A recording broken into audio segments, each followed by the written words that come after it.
Hey guys, and welcome back to the channel. It's harvest time, so we have plenty of foxing action in this first of a two-part foxing extravaganza.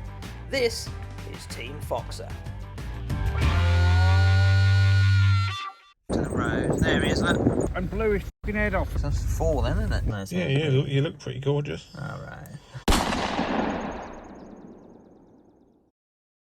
Hey guys, and welcome back to the channel. I'm trying to be quiet because tonight we're out foxing in a fresh cut stubble field. This is on one of Rick's farms. We had a dog fox here some months ago that was with a vixen. Unfortunately, the vixen got away. Now, it has been seen a couple of times, and now we've got this fresh stubble field. We should be able to call it in, fingers crossed. We'll also be catching up on some of the foxing action we've had over the last couple of weeks, so I hope you enjoy this video. If you do, or if you're stopping by for the first time and you like the content, please don't forget to give it a thumbs up and press that subscribe button. I'll catch up with you in a bit. As we approach mid-August, the harvest is well underway and there are plenty of fields down. One of my preferred times of the evening to get out is that last half hour of light, because foxes at this time of year will start to move fairly early.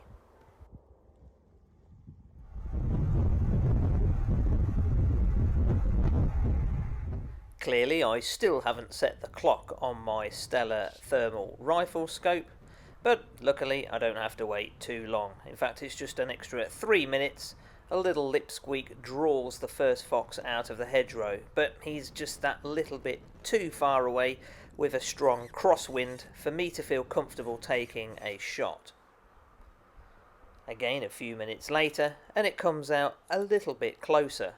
This is approaching 180 yards, so I actually go on to 8x zoom for this one here.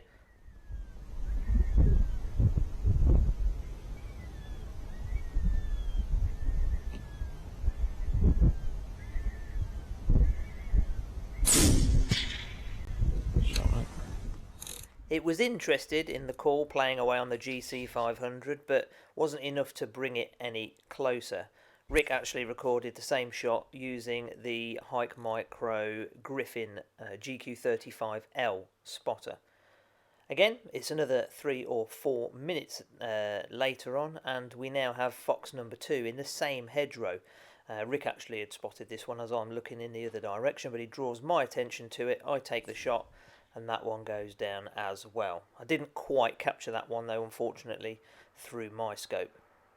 Rick also recorded this barn owl, and I started lip squeaking. He says it came right at me and veered off just at the last second. Now the third fox in this field, again, it's only a few minutes later. This all happened fairly quickly. But this third fox you can see here is right at the back of the field, and we ranged the bush in the background there that was 480 yards away. It took what seemed like ages for it to actually come into range. We're actually using the vixen in heat call. That's what actually drew the fox from the far end of the field, as our barn owl friend goes to take a closer look. I think this is quite a cool spectacle that we got to see.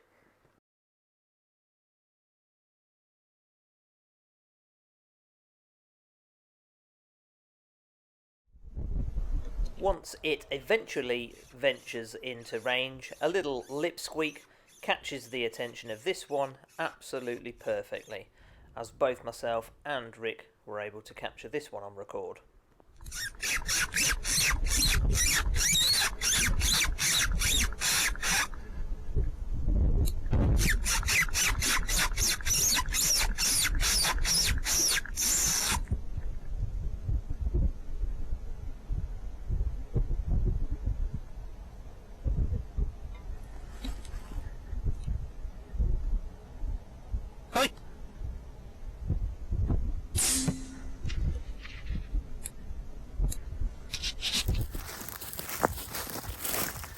Took some calling, didn't it, that one? There we go. And I weren't very steady off the sticks, to be fair. I was trying to move my feet. That's mum, innit?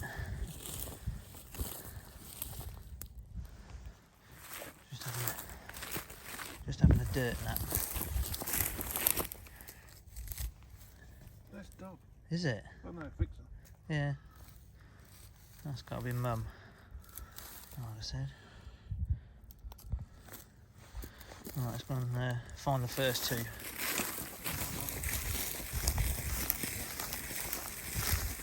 Well, they ain't far apart. Oh, yeah. I said that one was sniffing it, didn't I? Yeah.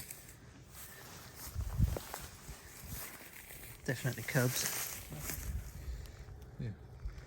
Oh, so still 3 off of one field is a pretty good start, isn't it? So. Indeed, 3 off the first stand is a good way to kick off proceedings. Stand number 2 was over in a flash. This fox crept up the dike. I didn't spot it at first, but Rick did. Just as I pressed record, it turned and ran, and literally just stopped. I could only just see it. I'll tell you what, I could only just see that through the grass.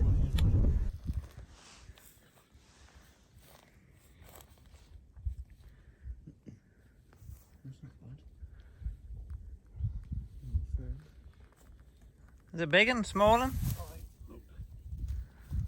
It's a dead one. Just shot fox number 4 and pulled this. Rick done a nice retrieve and just realised it's completely missing a front leg. So that's an old injury that's healed over. So not very pretty because, well, to be fair, we were looking at what we thought was a fox over the other field here coming in. And this manky one, the vixen, which we assume is probably mum from the cubs because they're only 1.5 fields away, other side of the res. And yeah, this one came out on the dike. I literally just managed to press record and take the shot, but it wasn't the cleanest because it was going away and the bullet had to travel through the grass. So, but nevertheless, that is 4 foxes down, and it's still early doors. So, right, let's crack on. We drove around for around an hour and finally came into one of the last places we were going to check, as this field was still being cut earlier in the evening. You can just see one of the workers' cars there actually next to the pheasant drive. We pulled up because I was quite convinced what we were looking at was a fox, and after a few minutes of observing it, when it turned to the side, you could very clearly see that distinctive snout, and certainly when it stood up I could make out his tail through the grass. I don't think the video quality on this playback here necessarily does it justice, but certainly in the eyepiece, to me it was crystal clear.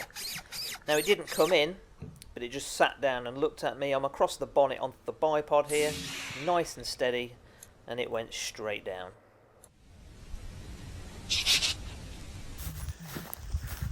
Well, that is fox number 5. And talk about closer comfort. This is the drive on this sheep. We pulled around the corner. I think it's just in this bit, I think.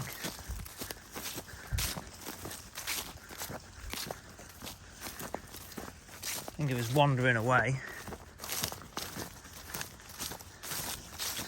It was a fair way down.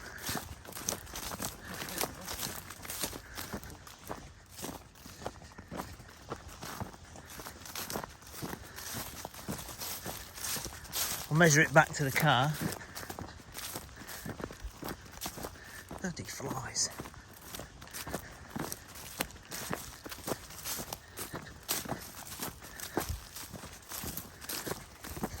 Oh, that's a big one.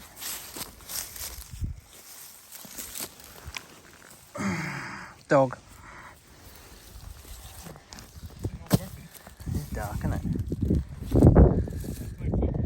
That's definitely not a cub. I'll measure that back to the car, see how far that was. Well, as you can see on screen, that was 164 yards. Coming soon to the channel, myself and Dewayne have been doing one of our favourite pastimes, blasting rats. So make sure you're subscribed so you don't miss that content. Plus, I'll also be doing another giveaway. Haven't done one of those for a while.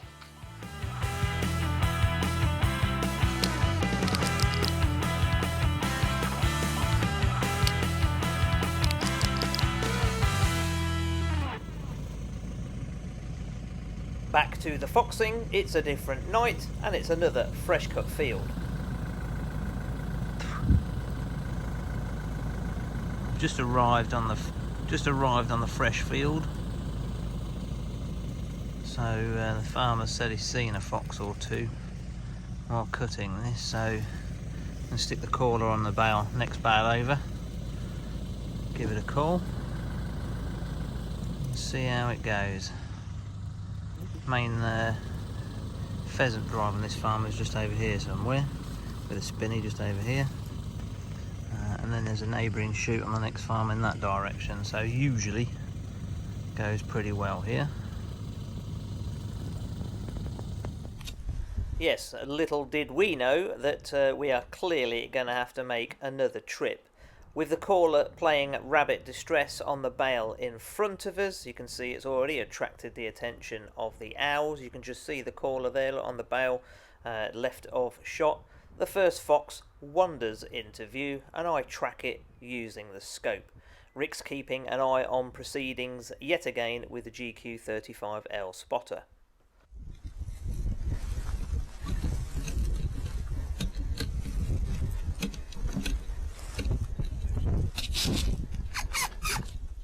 Did you see how quick that fox changed direction when I started lip squeaking?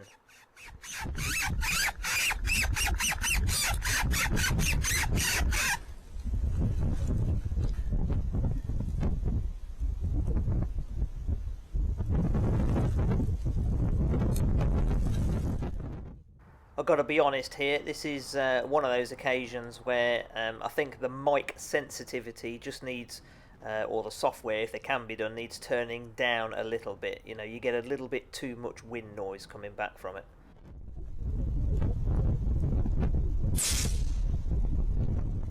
That said, it does make the shot sound quite good.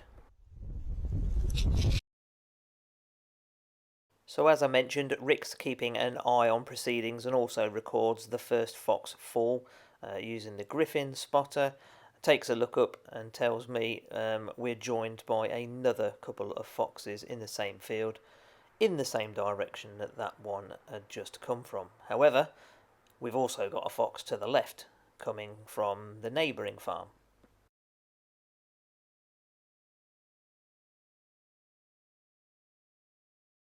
I've got the remote control to the GC500 caller in my pocket. I press play on Rabbit Distress and it gets a good reaction from the fox, as you can see.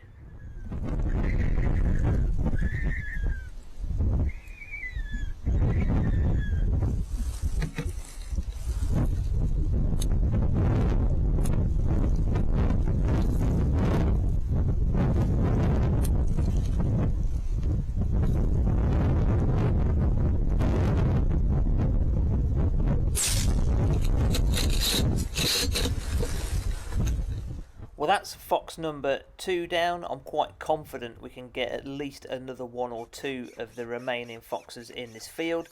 Clearly, it would indicate that these foxes are young. They're cubs, this year's cubs, seen as they're so close together, etc. And you can see that in the scope they're quite thin and their tails are very skinny as well.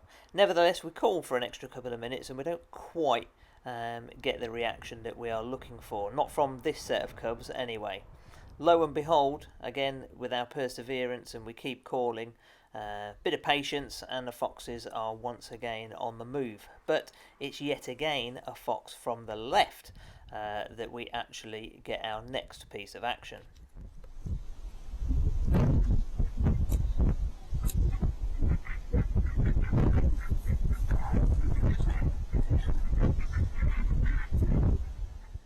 This time I've switched to a fox fighting call on the HIKMICRO caller. So again, I've said it before, don't be afraid to mix up the calls. Yeah, you can try different things.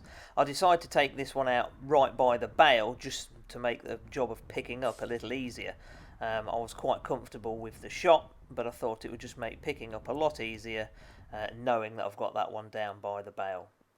We would spend the next kind of 15 minutes waiting for these foxes to come in, but on that last shot, as Rick records here, there's another 3 foxes still in this field, as you can see, but they run back and we don't see them again. So eventually we go out to find what we've got.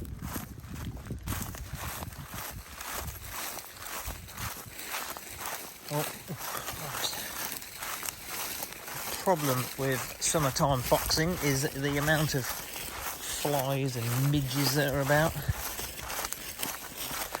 The good thing with summertime foxing is foxes are a little dumb, because we've just had 3 foxes off of one stand. Clearly a family, because we've just had 3 foxes in one field. It's just finding them now. The trouble is, even though the stubble is fairly short, it's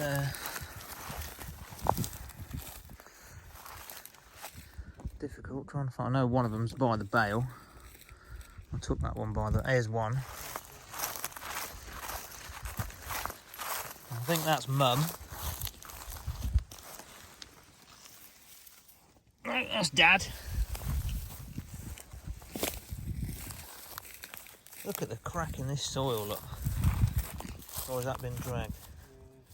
That's just the heat that's done that.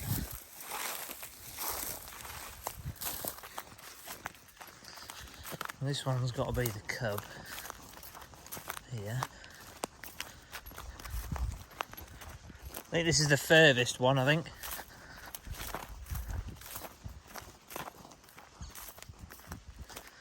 Yeah, that's only a younger.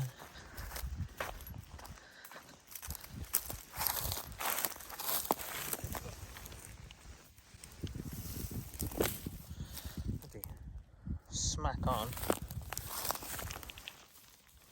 Beautiful little cub.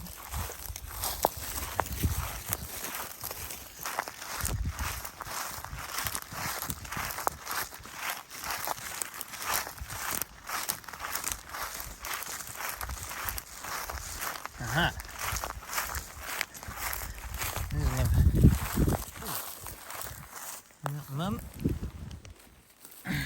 No, it's another dog. And I would say that was from a different litter.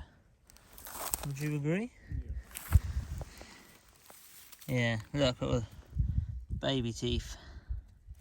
I would say that's from the litter as well. Yeah, you got 2 litters there then, because them other 3 and that last cub we shot were definitely smaller. I'd say we've got a litter from out there, Yeah. which the dogs come from, and then that one from the...